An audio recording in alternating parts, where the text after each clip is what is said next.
of others, strength to seek what we believe in, humility to accept the combined decisions of others, patience, particularly good humour at all times, tolerance and courtesy while working in the best interests of our wonderful community. Morning to you all, and it's great to see you. Pleased the rain is not here. It's decided that yesterday was enough. Now, I guess there'll be some apologies for lateness.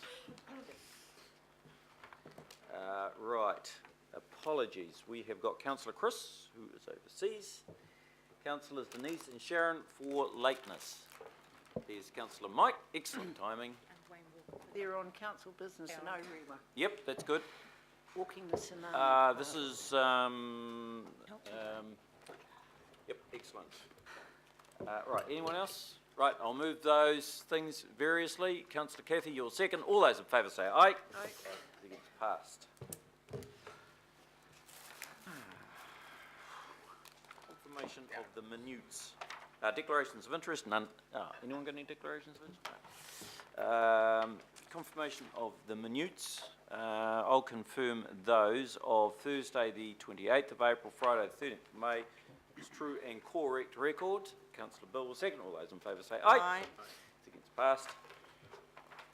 We have got acknowledgements and achievements. I have got 2 acknowledgements,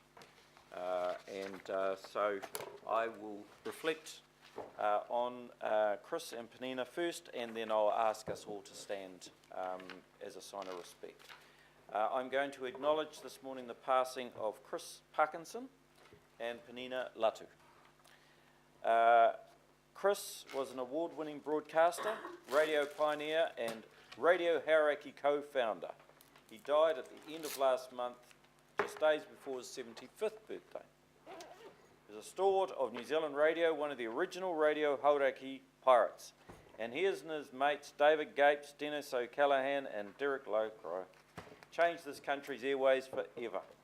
Chris began his career as a studio technician at the NZBC, but it wasn't long before his fantastic radio voice was in high demand. He went on to be the corporate voice of several radio stations, was the voice which introduced TVNZ's news presenters during the 90s, and worked with his pirate colleague Derek Lowe at Radio Pacific. It was in the 60s, though, that Chris and his colleagues achieved fame when Hauraki pilots smashed this country's broadcast stranglehold before their boat, the Tiri, was smashed on Great Barrier Island rocks in January 1968. The foursome had taken to international waters between Great Barrier and Coromandel Peninsula to break the NZBC's broadcast monopoly and the law. Private broadcasting licences were later allowed, and Radio Hauraki was one of the first to get one. At least one documentary and a movie were made to tell the fearsome foursome story, and Radio Hauraki celebrates its 50th anniversary in December this year. Secondly, I want to acknowledge Penina Latu. Penina died in hospital after a short illness at the very young age of 18. She was a recipient of the Auckland Communities Foundation Mary's Scholarship at the end of 2015, and she will be remembered for the way she served diligently in her community. She contributed to a wide variety of activities at Kelston Girls College and was on a number of school communities, including the Academic Committee, Health and Wellbeing Committee, Enterprise Committee, Arts Committee, Human Rights Committee, Environmental Committee. She was school prefect, librarian, co-leader of the Christian group and a peer supporter. Activities outside of school included being a part of her church choir, youth group and a Tongan cultural group. Her strong leadership attributes and academic credibility stood out to First Foundation and her sponsor partner, the Mary's Fund. Our love and thoughts are with the Latu family, Kelston Girls College and the wider community. Councillors and members of our team, would you stand? Mr Mayor, can I just, as we stand to acknowledge those people, I'd like us also to acknowledge your father.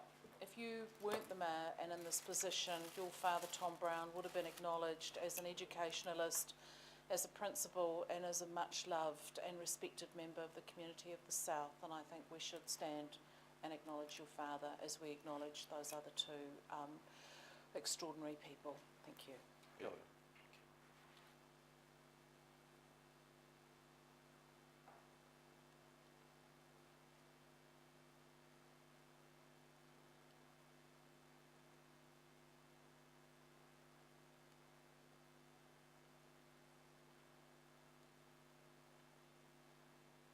Thank you, everyone. Mr. Mayor, Yes, Councillor Dick. I thank Councillor Holst for raising the issue of the passing of your father, and I just hope that that will be included in the minutes. Thank you, Councillor Quacks. I'm sure it will be. Councillors,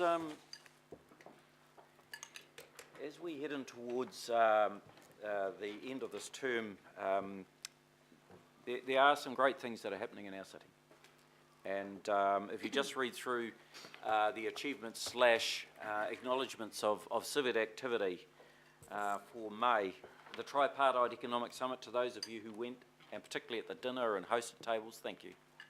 It was really an amazing evening, but an amazing event. We've been roundly appreciated in the very best of terms by the Mayor of Los Angeles, the Vice Mayor of Guangzhou, all of those who were there, our 400 businesses who registered, and we are already seeing very clear outcomes that will be reported to you on a week-by-week basis. So a real stunning achievement. And beside that, quietly happening was the inaugural Tech Week. And Tech Week basically was about recognising the activity in the New Zealand, in the Auckland tech market. And as a part of that, there was one thing called Magnify, an event called Magnify. Now, Magnify was about virtual reality. And you might not know, and you should, virtual reality is a very, very big part of Auckland's tech development. And 1,300 people registered for the Magnify event. And it's that good that it is going to be taken around the world. So it's been taken up as an event that we can lead globally. So very, very exciting. Big ups to Brett O'Reilly and the Global Partnerships team led by Holly Warren. To you, Chief Executive Officer, the team were outstanding through that whole week. Maunga Kēkia will host a little occasion on the 11th of June. Encourage you to be there if you can. It'll be earlyish at 7:30. We are going to replant the tree on top of the hill. Well, one or two of them, but welcome you all to be up there. Just want to acknowledge the Job Fest. So we had 3,500 young people turn up at the Job Fest at the Cloud. Look, coming straight out of that, kids have got jobs already. The last Job Fest, we had 400 jobs for our young people. For the 3,500 who went to that one, I expect the same numbers out of this. So encourage you to look through those achievements. So much going on in the city at the moment, that is to be proud of. Petitions, none of those. Public input, not today, and you'll recognise that we have a change to our agenda, Council, just to deal with one or two of those things. Skypath, so I wasn't at the briefing yesterday, but I understand there were issues concerned and raised in terms of how we would procedurally deal with that. So we'll deal with Skypath next month, and I trust we'll be able to deal with that in the appropriate fashion on that occasion. So the public input will not be today. You can take it out of your agendas, item 11 and item C1. I want to flip things around a little bit because we have the representatives of the Auditor General's office present here this morning to talk to item 14, which relates to housing for the elderly partnerships.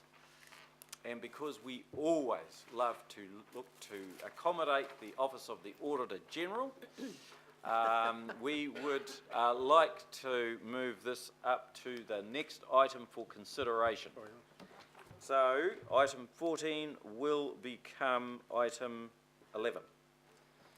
Okay, so no public input, no local board input, extraordinary business notice of motions. We'll move now to item 14. And we got Maddie, Good. David Rankin, Robert Irvine, and Kath, represented from the Auditor General's office. Excellent. Right. No, right. Where's the... Just want to sit back there? Right, David. This is Kath. Right. Matthew, will you lead this up? Yes, happy to, Your Worship.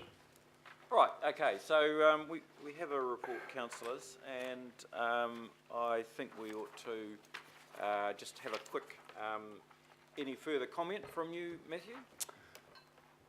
Yep, Your Worship, councillors, just a quick run through, and with Kat here, I would quite like just to finish off with Kat giving a sense of the consultation process through June. But just a quick recap, purpose today is simply to enable you to adopt the consultation material so that we can get on with the next stage, which is the formal consultation with the community around the proposal for council to deliver housing for elderly services in a slightly different way.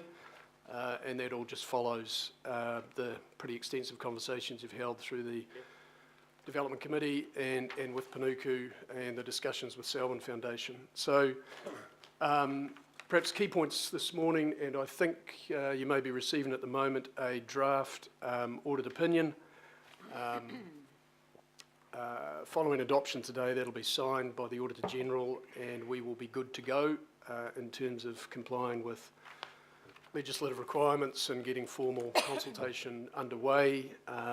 Pretty extensive documentation attached to the agenda item. That's all been worked through Council's legal team and audit to both of their satisfaction. So it's a clean audit opinion that you're seeing in front of you. And if you do have questions of audit, we have Joe Smale, our audit director, here with us today. What else can we mention here? Look, I think if I just move on, and it's probably recalling next steps really. This is all about needing to amend the LTP. That was always going to be a necessary step in the process. So today is necessary to adopt the consultation material. We would then go into formal consultation in June, come back in July, so your July decision point is a yes/no in terms of amending the LTP, and then underneath of that and leading into August, that would enable, assuming you do adopt your LTP in line with the proposal or even slight amendments to that proposal, Panuku would bring through final advice in August, so bringing it through to this administration pre-election in terms of the crux of the proposed partnership arrangements with Selwyn. So, look, I think I'll stop there. There are really, the documentation in front of you is completely consistent with the material we worked through in the workshop in late April. And I might just ask Kat just to give a quick rundown on what's planned for June. Kat. Certainly. The consultation document will be available as usual through local board offices, libraries and service centres, and also through Shape Auckland as general consultation. As we know, our tenants both now and in the future are a special group who require specific consultation. We have worked very closely with our tenant reference group, a representative group of tenants, to work through how we'll consult with them. We are running 10 information sessions across the city, which are less formal drop-in sessions. They are have your say sessions, but we'll be working with tenants. We've simplified the document. We've got some large print copies, and there'll be one-on-one conversations where tenants will be able to ask questions, get information, and then either feedback to us, or we can support people to fill in the forms, either online or handwritten. We're also working with the sector reference group, which is made up of representatives from the seniors panel, age concerned, grey power and the community housing sector, to engage with them to get feedback from those sector groups who represent the interests of both social housing and also the aged advocacy sector across Auckland. Very good. Okay, right. Now, Councillor Cathy.